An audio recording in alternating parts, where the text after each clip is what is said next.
The days are dark and bleak. At minsan nagtatanong tayo sa ating mga sarili na para bang sisikat pa ba ang araw? So, minsan parang ang gabi ay napaghaba na parang hindi na dumarating yung inaantay natin bagong umaga. I think may nabasa akong isang pelikula na nagsasabing nagalit ang buwan sa haba ng gabi.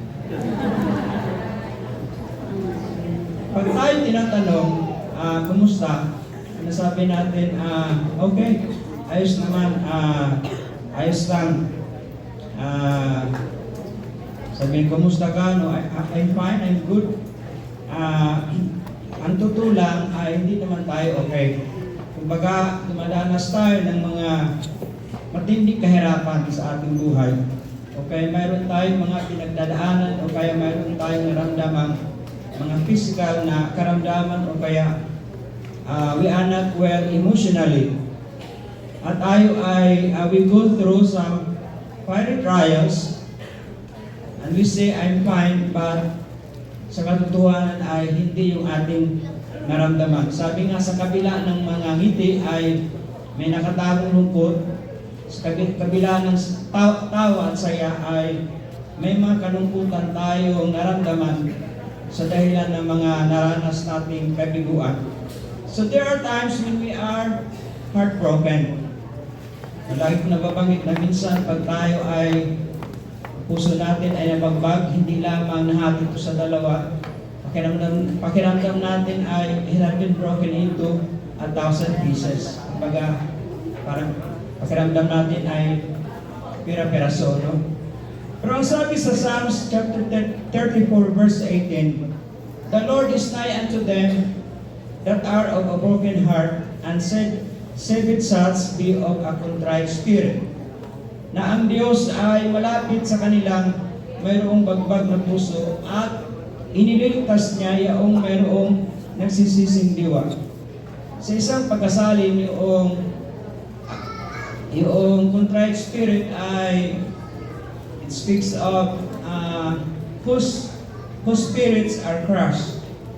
So, pag sabi natin broken heart, it refers to intense emotional pain, grief or sorrow. Tinding hapdi o matinding kalungkutan o kaya kalumbayan. Sa mga talatang ating binasa ay sinabi ni maring Psalmist, and it could be possible na ito ay si King David, na siya ay he was worn out from worn out from groaning. Siya ay dumanas ng matinding pagpapagal at siya ay nagkaroon ng kapaguran sa kanyang pagdaing na sa pagdamag ay sabi dito, dinidilig niya ang kanyang higaan ng kanyang mga luha. Then his vision is blurred by grief. Ang kanyang mga mata ay namumugto dahil sa kapanglawan, and eyes are worn out because of all his enemies. So dito ay na-describe ni King David na he went through deep distress. Malalim na kalungkutan o malalim na kagulumihanan. He went through, sabi natin physically, he was exhausted, and he went through overwhelming sorrow and despair. Dumadanas siya ng mga problema na ang kanyang naramdaman ay nawawala na siya ng pag-asa. So maaaring kung tanungin natin si King David sa time na yon, King David, kumusta? Maaaring sabihin niya, no, I am not okay. So, ang kanyang mga mata ay namumugto sa pagluha sa buong magdamag. His vision is blurred by grief. Pag sabing blurry vision, it signifies of the feeling of being lost. No, nawala ang kanyang sense of direction, hindi niya alam kung anong hakbang ang susunod na gawin. He did not know which direction to go and what step to take. At nanghulugan mga kapatid na hindi niya na alam kung ano ang kanyang sunod na gagawin. So we have been taught na we'll have to pretend that everything is okay, even if we are not okay. Sabi nga natin na dapat maging positive ka. We'll have to put up a brave face. Kumbaga, basta tinatanong tayo, kumusta? Sabi natin na, kaya pa. Kasi ang sabi nila na kung sabihin daw natin na di ako okay at sinasabi natin na masakit ang tuhod ko, masama ang aking pakiramdam, masakit ang likod ko, kumbaga, parang sabi nila na pag laging negative ang binabanggit mo, lalo kapag magkakasakit. Sinabi nila na lagi mo sinasabing wala kang pera, lalo hindi ka magkakapera. Ang sabi nga natin that God will provide, no? At ang banal na kasulatan ay sabi nga na we have to claim the promises of God na He will supply all our needs according to His riches and glory by Jesus Christ. Na ang Panginoon ang sa nating dakilang magagamot and He's our great provider. And if we will claim the promises of God, yung pag-claim natin ay sabi mayroong power of declaration. Kasi pag tayo daw ay negative yung ating mga binabanggit, it only reinforces our doubts and our unbelief. At ang negativity ay nakakahawa. Pag sinabi natin, sakit ng tuhod ko, sabihin ng kausap niya, oo nga, ako nga rin pa ako, hindi ko na may galaw. Sabi mo na, wala akong pera. Parehas tayo, ako rin wala din. Parang ganon. So in the eyes of men, we can really pretend that everything is okay. Pero pag tayo harap sa Panginoon at paglapit natin sa Panginoon sa manalangin, we can come before the presence of God without pretension. Walang anumang pagkukunwari, mga kapatid. We can come to the presence of the Lord with a sincere and an honest heart. Nasabihin natin sa Panginoon, Panginoon, I'm not okay. I'm tired, I'm weary, I'm troubled, I'm distressed, I'm broken. Sa dahilan na hindi na kailangan pang magkunwari pag tayo harap sa Panginoon because He knows what we are going through. Alam ng Panginoon ang ating mga dinadanas sa araw-araw. Alam ng Diyos ang laman ng ating pag-iisip, ang laman ng mga hangarin ng ating mga puso. He knows the thoughts in our mind and the very intense desire in our hearts. Amen. At sabi nga ng Psalms 56 verse 8, Thou tellest my wanderings, He put down my tears into thy bottle, did not in thy book. Kumbaga, alam ng Diyos ang mga lakad natin. Sabi ng Job chapter 23 verse 10, God knows the way that I take. Amen. Alam ng Diyos ang He knows when we are walking through the valley of Baca. Tinatawag natin the valley of tears or the valley of sorrow. He knows our suffering, our pain, and our weeping. At ang sabi nga ng kasulatan ng God does not only notice when we go through grief, but in prayer, pag tayo mga lumuluha sa harapan ng Panginoon, He gathered our tears at nilagay niya ito sa isang bote.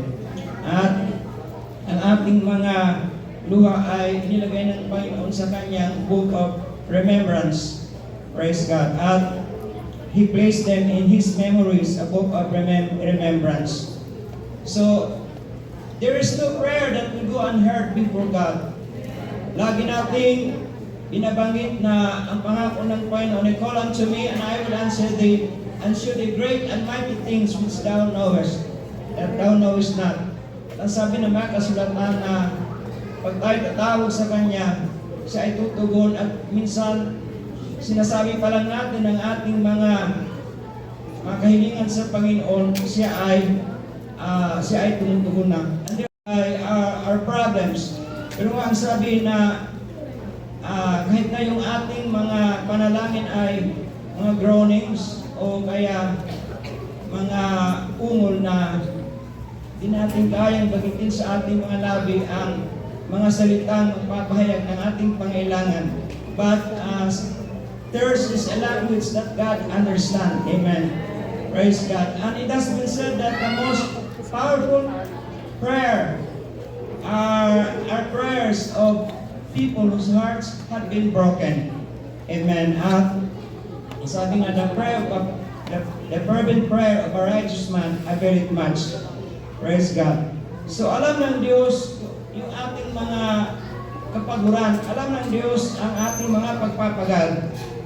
He knows when we are silently overwhelmed, when we are battling and struggling. He remembers us when we are going through difficult times. Come before God, there are no pretending. Tell Him, you're not okay.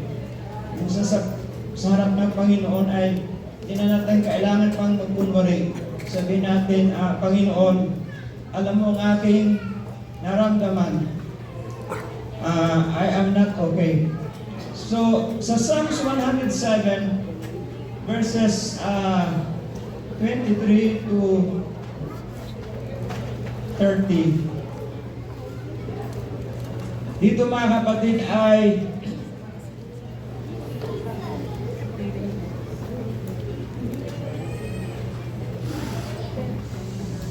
sa verse 23 na they that go down to the sea in ships that do business in great waters, they see the works of the Lord and His wonders in the deep. He commanded and raised the stormy wind, which lifted up the waves thereof. Minsan dadanas tayo ng mga puno sa ating buhay, and there are storms na God allow these storms to come into our lives, mga kapatid. At siya ang nagpapataas ng mga alon na umaabot sa langit at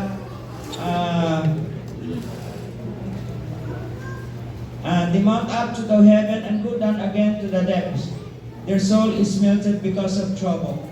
At minsan pag tayo dumadanas ng malakas na bagyo, minsan ang ating mga kaluluwa ay parang natutunaw sa sobrang kabagabagan. Pero sila'y tumawag sa Panginoon in their trouble, and He bringeth them out of their distresses. He maketh the storms a calm so that the waves thereof are still. Then are they glad because they be quiet, so He bringeth them unto the desired heaven. Pangako ng Panginoon na kayo ay dadaan sa mga ilog. Sabi ng Panginoon, ako ay kasama ninyo, I will be with you. And when you pass through the rivers, they will not sweep over you. Praise God. Kung nabanggit ko nina, the most powerful prayers are not those with eloquence, but the prayers of those going through pain from a heart that is broken. Amen. At ang sabi nga, God never pushes away a broken, honest heart.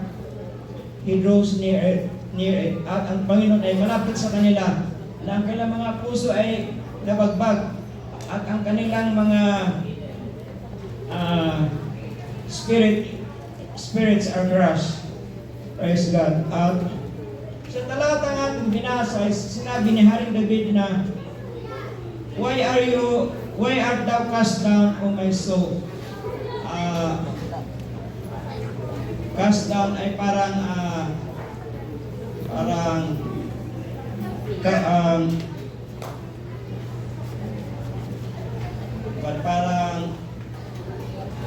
you are because of trouble ay parang nasa ilalim ang pakiramdam mo, nagugulumihanan. At why are you disquieted within me?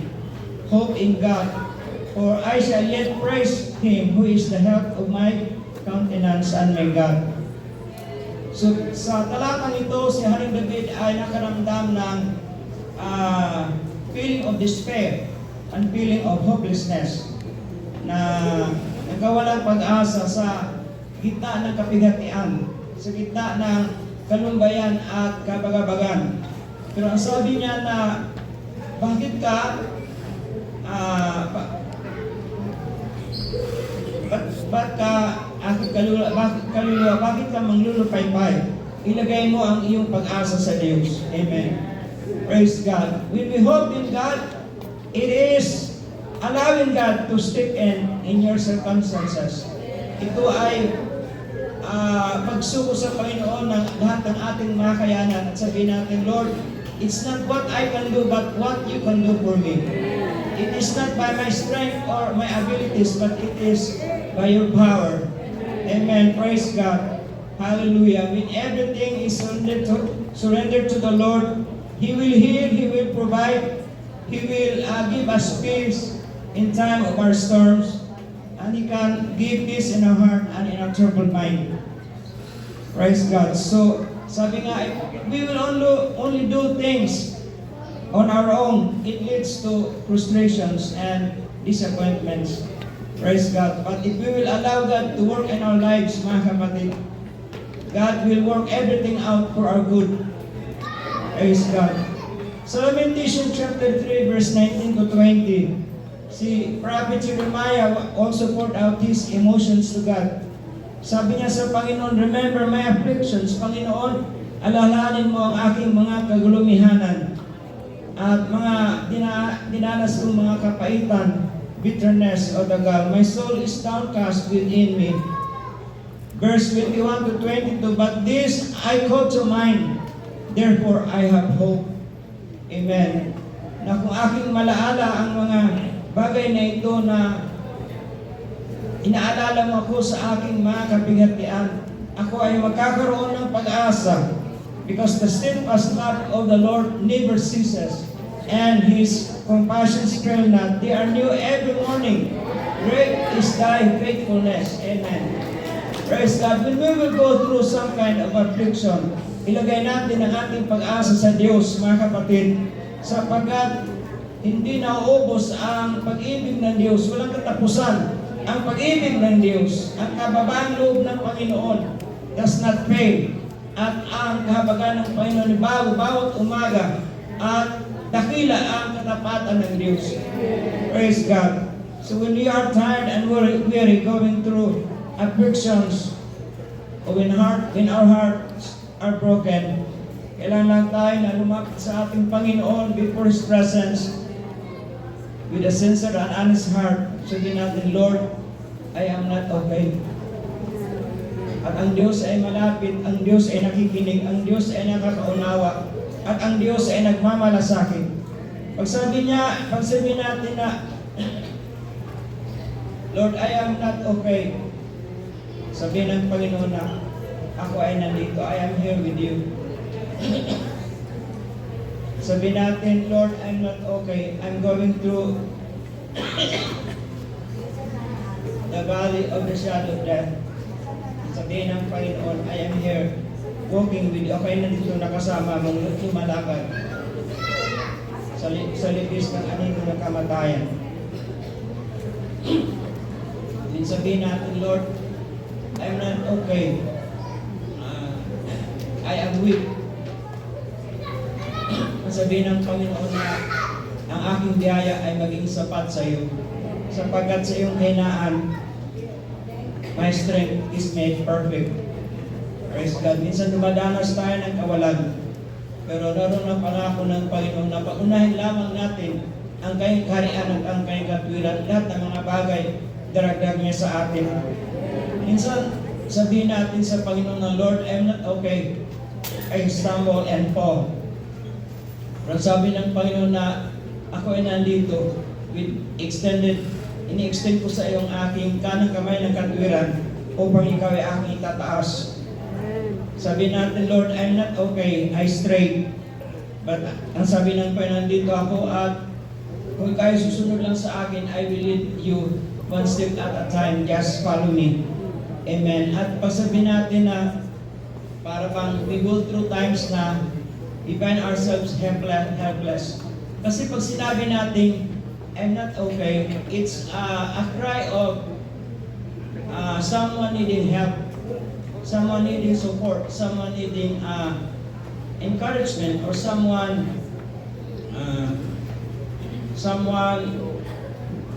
needing somebody's presence, praise God. Pero pag tayo nasa Panginoon, will never be helpless. Amen. The Lord is, God is my refuge and strength, a very present help in trouble. Amen. I will lift up mine eyes unto the hills from whence cometh my help coming from the Lord who made the heavens and the earth. Amen. Minsan, parang feeling natin ay we have been rejected, we have been abandoned, we feel alone. Pero sabi ng Panginoon, you are not alone. Sapagkat I am with you, I will not leave you nor forsake you. Praise God. We have been accepted into the beloved. I am not okay, I am here, I am near to those whose hearts are broken and whose spirits are crushed.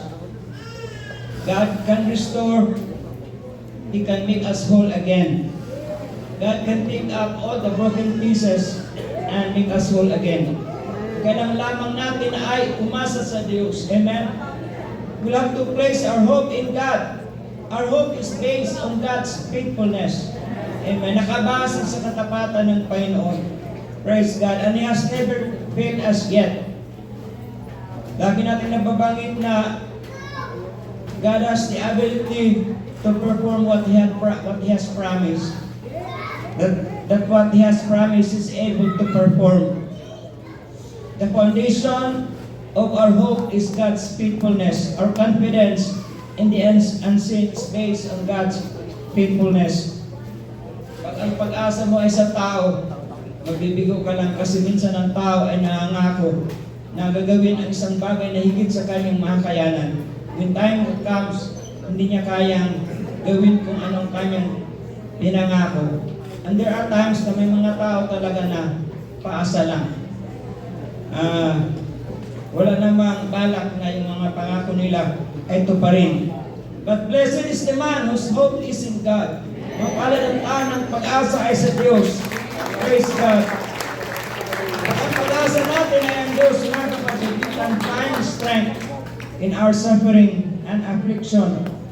Our hope in God gives us confidence, security, and assurance sa ating mga kinabukasan. Our hope in God ay nagbibigay sa atin ng kasiguruhan ng abiding presence ng Panginoon habang tayo namumuhay para sa katuparan ang mga layunin ng Panginoon sa ating mga buhay. Praise God. In 1 Timothy chapter 6 verse 17, ang sabi ni Apostol Pablo na huwag natin ilagay ang ating pag-asa sa kayamanan sapagkat ito ay walang kasiguruhan. We should not put our hope in uncertain riches, but we must have to put our hope in God, who richly provides us with all things to enjoy. Praise God. Our true security is not on our riches, but on God. Sapat ang kayamanan ay madaling mawala.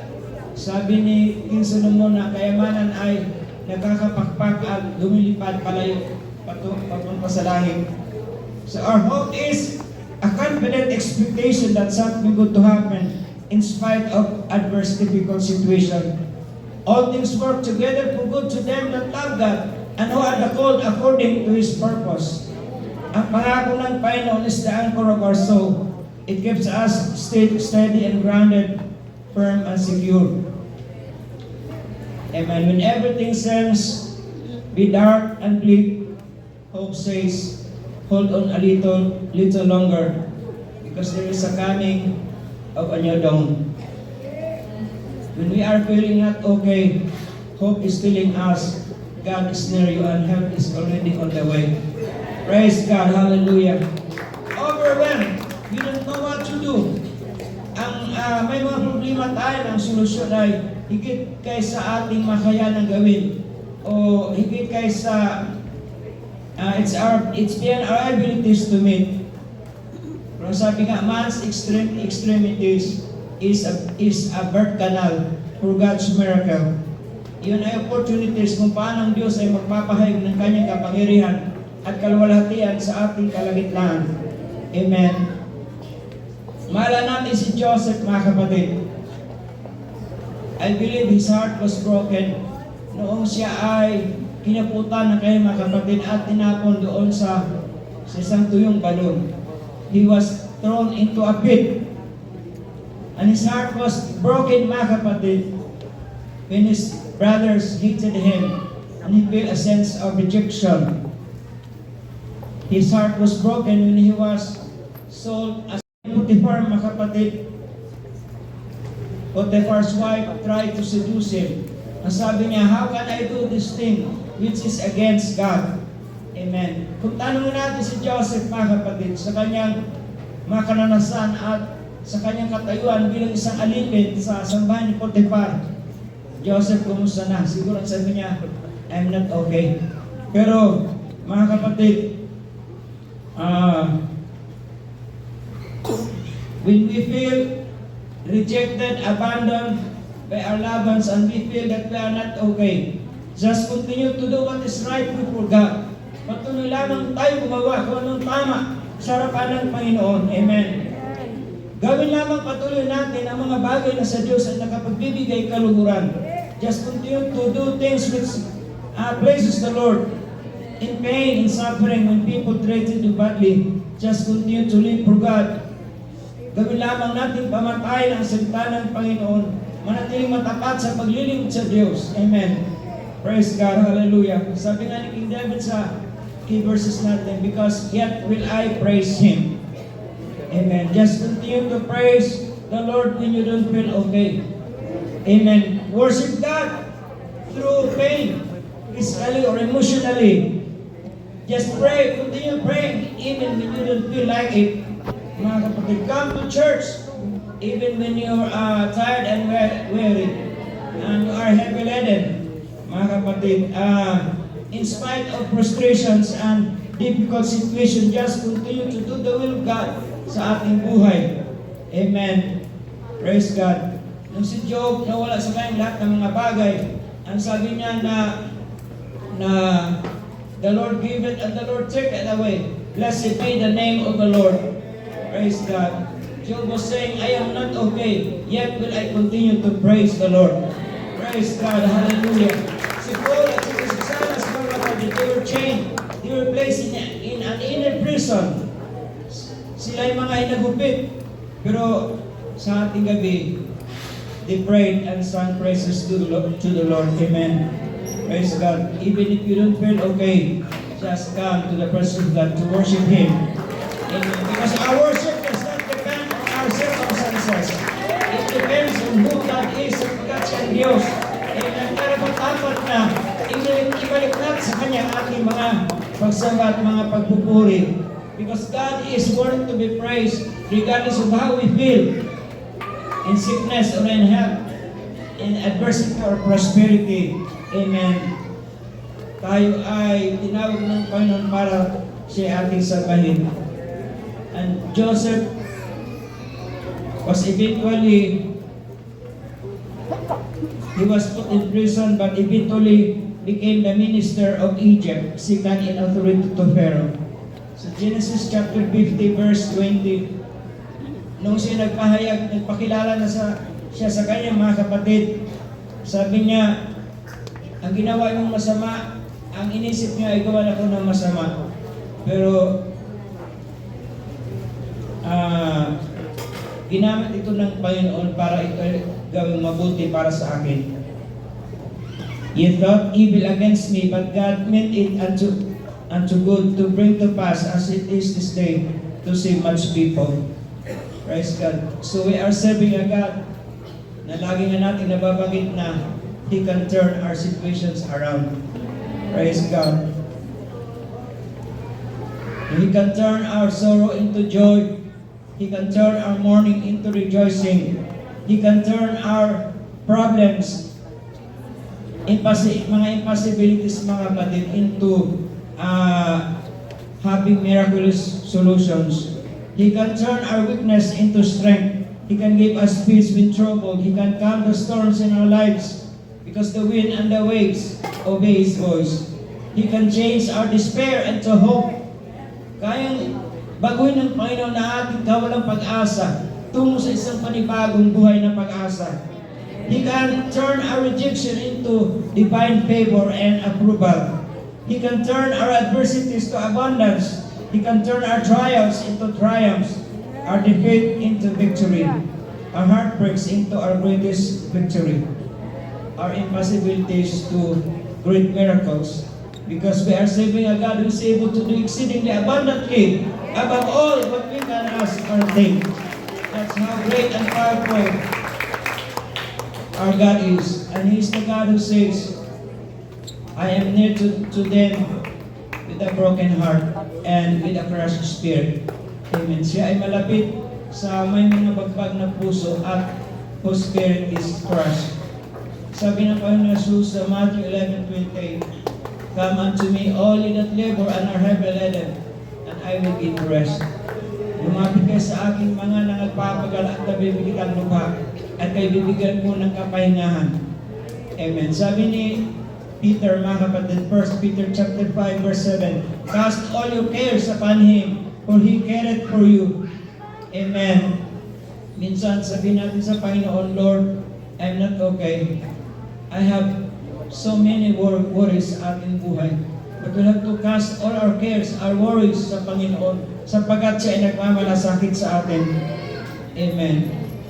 Maring tayo, ang pakiramdam natin ay hindi tayo okay physically, emotionally, financially, spiritually, mga kapatid. Pero lalapit lamang tayo sa presensya ng Panginoon without pretension, just with sincerity and honesty. Sabihin ng Panginoon, I'm not okay.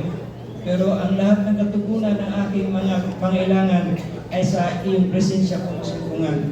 Praise God. We are serving a God who is a great, powerful God. Nagpapagaling ng karamdaman, mga kapatid. Tumutugon ang ating mga pangailangan. Nagbibigay ng kagalakan sa ating mga kalungkutan at nagbibigay ng kapayapaan sa ating mga kagulumihanan. So we don't have to worry because He hears, He answers, He understands. Amen. And He's willing to help, to guide, to protect, to direct. Amen. Then everything, pag ang Panginoon ang tumilo sa ating buhay, then everything will be okay. Praise God. Hallelujah. Lagay lamang natin ating mga sarili ng kamay sa Panginoon, we can have safety. Underneath God's everlasting arms, there will be safety. Praise God. Minsan pag tayo na-overwhelm, mga kapatid, kailangan naman natin tumawag sa Panginoon. In desperation, we have to call God, to call on God. Hindi na mahalaga kung anong sabihin ng tao, hindi na alintana kung ano ang sabihin ng mga tao. Sila man ay magmamarites, mga kapatid. Pero ang mahalaga ay sabihin natin sa Panginoon ang ating mga kabigatan. Praise God. Hallelujah. Because sa Panginoon natin masumpungan ang katugunan ng ating mga pangailangan. Just tell the Lord, I am not okay. My heart is broken. My spirit is crushed.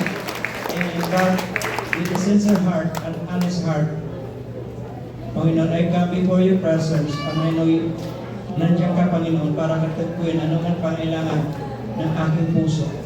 Praise God. God knows our hearts. God knows the thoughts in our mind. God knows our needs. God knows our strength, na tayo meron lamang maliit na kalakasan, mga kapatid. Alam ng Panginoon ang hangganan ng ating mga kayanan. Praise the Lord. Ilagag lamang natin sa Panginoon na may kakayanan gumawa na higit kay sa ating kayang isipin o kaya higit kay sa ating kayang hilingin. Is able to do exceedingly abundantly above all that we can ask or think. Praise God. Shall we all stand, mga kapatid? Hindi ko alam kung